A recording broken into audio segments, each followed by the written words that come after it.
You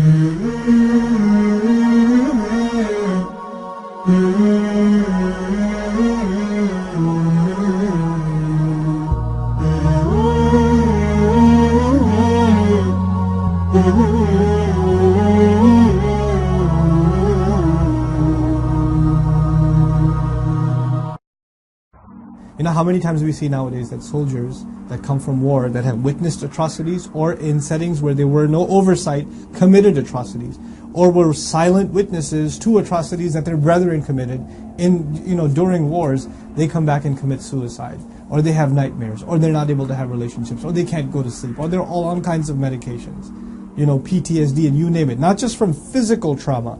Physical trauma is something else, but just from the emotional trauma of what they've experienced, or what they may have even had to do, or they did and got away with. Well, they got away with it in the sense of the authorities and the government and all of that, but their insides have been damaged. They don't have any peace anymore, and they can't live with that.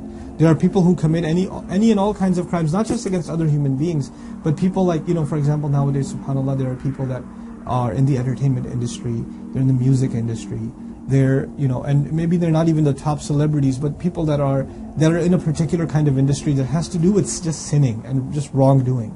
They're in the clubbing industry, they're in one of these dirty industries. These people have to literally stay on drugs to be at peace, because they're terrible to themselves and others when they're not in that state. They have to literally numb themselves away from reality to be able to cope, just to be able to cope, just to be able to deal, subhanAllah.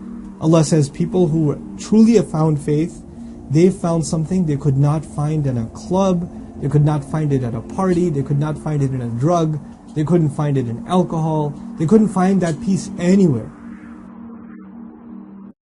أمة الإسلام بشرى إننا نلمح فجرا في شباب قد أشادوا صحوة للدين كبرى.